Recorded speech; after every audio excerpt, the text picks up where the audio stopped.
I wanted to talk with you about different aspects of focusing. Me and my wife have been discussing the differences between the way men think and women think, and the ability, like men tend to focus on one thing, and women focus on many things at once, seemingly. I was wondering if you could elaborate on that. Why? Because I'd like to be able to have the ability to focus on many things at once. Then you have to stop saying that men focus on one thing. In other words, you can't get there from there. You can't keep beating that drum and change anything. So we are playfully saying to you, why do you want us to beat that drum with you? Well, I was hoping you could talk about the whole process of focusing so I could understand it better. Well, we are having a good time torturing you just a little bit here because we wanted to point out that you began, as so many do, by saying, Abraham, this is how it is, and I would like to change how it is. And that's pretty good, because what you're saying is, I have defined the parameters of my work. Here's where I am, and here's where I'd like to be. So we don't want to do anything that enhances where you are so much as we want to do things that move you up the vibrational scale. So you've done the most important thing in acknowledging the work environment. So now, as you begin to offer statements, we will listen in and we will demonstrate whether we think you are closing the gap between where you are and where you want to be, or whether you are widening it. In other words, so what is the emotion that you think you feel around this subject of focus as you bring it into the idea of men focus in a certain way and women focus in a certain way? What emotion do you think best describes how you feel about where you are? Does it feel like disempowerment? Does it feel like confusion? It feels like disempowerment. So it's stronger than confusion. This is a pretty big thing to you. Does it feel like disempowerment that is permanent, or does it feel like disempowerment that is temporary? I feel temporary. So that's better. So if it feels like temporary disempowerment, does it really feel like disempowerment, or does it feel like lack of understanding? Does it really feel as strong as the word disempowerment? It's all right if it does, and only you know. Now, we started to say something earlier, and we didn't follow through as fully as we want to. We're not guiding you toward the physical manifestation.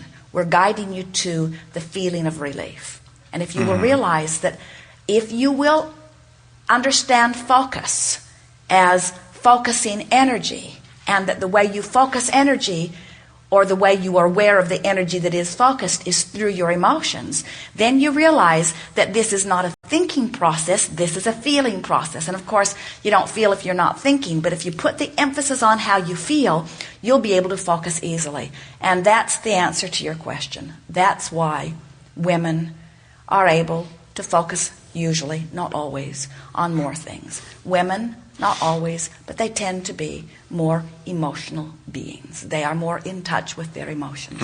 Men have been trained not to pay too much attention to how they feel. They've been subjected in many cases to environments that were harsher than their sensitive being could experience with joy, war environments and even work environments. And so men, as a general rule, never fair to throw everyone in one basket, have deliberately desensitized themselves. And so they become more singular in their focus. That's what's at the heart of it. But everyone isn't that way. No one needs to be that way. You are all emotional beings. You all have the same connection to source energy. When we see you, we do not see you as male and female. We see you as energy, allowing or not allowing. And your gender has no relevancy to your ability to create whatsoever. While in your environment, it does seem to determine the kinds of things that you focus upon. But your ability to achieve all things is emotionally based every time, no exceptions.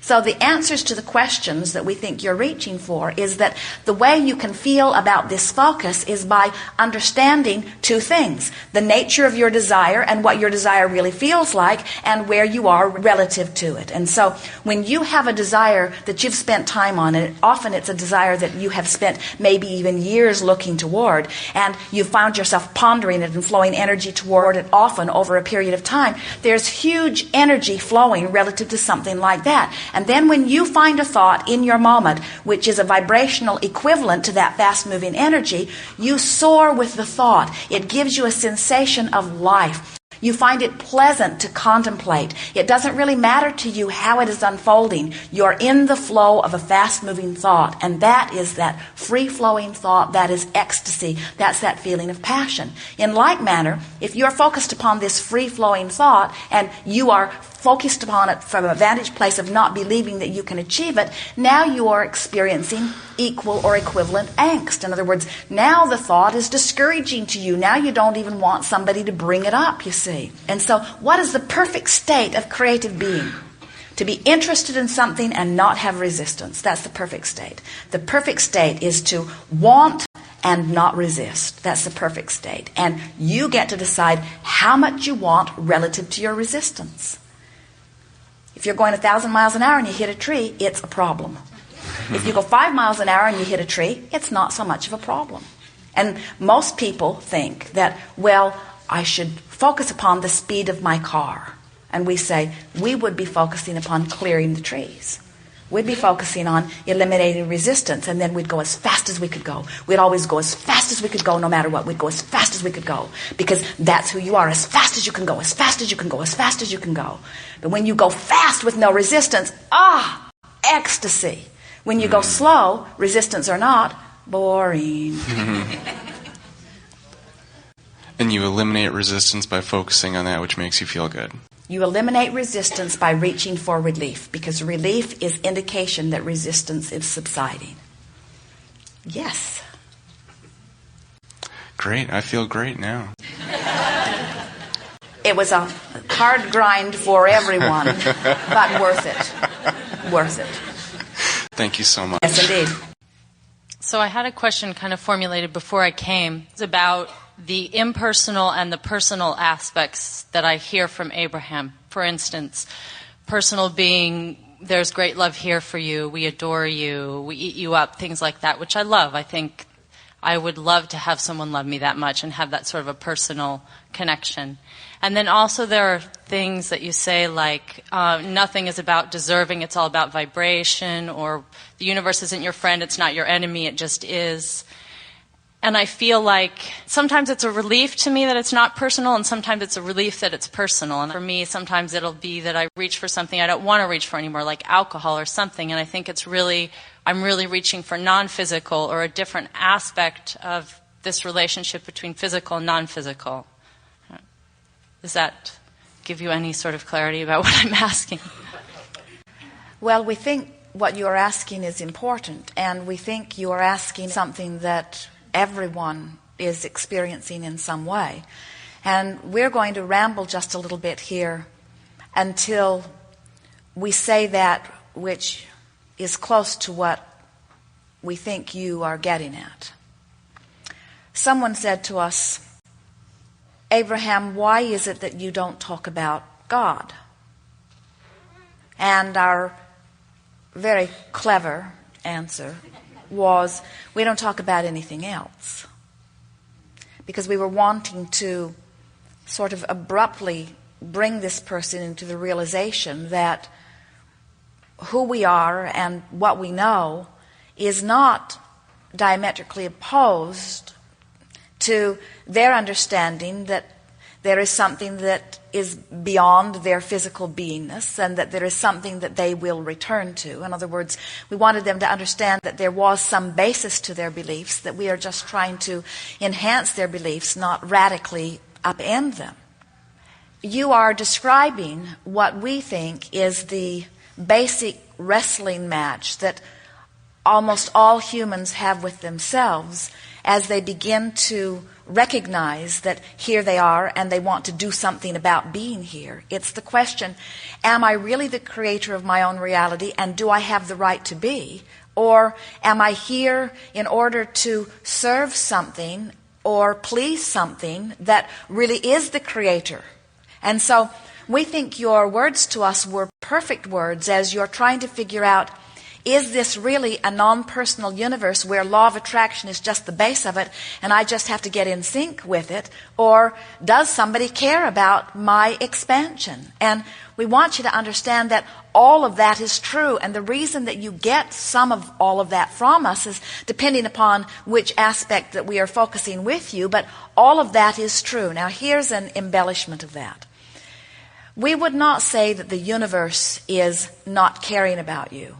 We would say that law of attraction is a consistent law that doesn't work for you or against you. It just works. It's sort of like saying gravity is my friend, and therefore when I throw my apple up, it will come down. And we say, well, even if you thought gravity was your enemy, when you throw your apple up, it will come down. In other words, gravity is impersonal. Gravity is a law that acts consistently on all things in your environment relative to it. And law of attraction is a law like that. It is just this consistent law, this consistent and therefore very beneficial law, because once you understand it and once you feel your way within it, now you have control. It's like understanding the rudder on your ship or the way the sails work in the wind. Now, no matter what's happening, you have ability to direct yourself where you want to go. You're not like a cork that is being buffeted about with no control. Our friend earlier asked us about joy, having a hard time believing that all of this exists just for the delicious joyousness of it. There must be a better reason. And we hear this from our friends from time to time as they say, what is the reason for my existence? And we say, for joyous expression. And they say, yes, I know that it can be joyous, but why am I really here?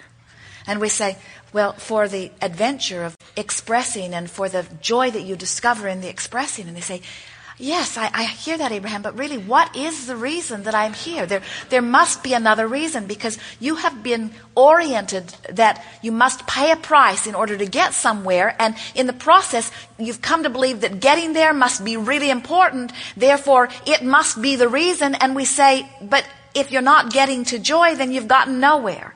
Joy is really where you're going. And so, in the same way that our answer is so true that it doesn't really fulfill you, and so simple that you would like it to be more, the answer to the question that you are extensions of pure positive energy, that you are extensions of love, is the same sort of answer. So Esther knows what you are talking about, because as she first began to meditate, she felt the energy of Abraham flooding through her. And it both satisfied her at levels she had never been satisfied and terrified her at the same time, because it was so much more love than she had ever felt that she didn't know what she was feeling. It was being hugged from the inside out. It was cellular love. It was a love so thorough and so complete and so wrapped through her that she thought she was having a heart attack. It was love that was so pervasive, she didn't know what to do with it. She couldn't describe it. She couldn't label it. She couldn't contain it. In other words, it was bigger than she was consciously and vibrationally ready even to endure. A love so great that she couldn't quantify it or understand it, you see. And in time, little by little, she and so many others of you have raised your vibration incrementally until you are beginning to feel on a very constant basis that love wrapping through you. And what we think you're feeling is a little bit of a void is that it feels odd to try to humanize the source of your love and make it like your mother when it is so much more. And yet it doesn't feel right to try to replace the love that your mother offered you with that you cannot really describe. And we think that it is so intensely personal that it feels impersonal. We think that the love of your connection is just so much more than you can find in any other way that it is just indescribable. And is the fact or the how you all go to work to envision our desires, is that just the nature of non-physical, or is it fun for you, or like what's in it for you? For the joy of it. For the joy of it, that's what's in it for you. Sorry, there's nothing more than that. It is for the joy. Joy's good stuff.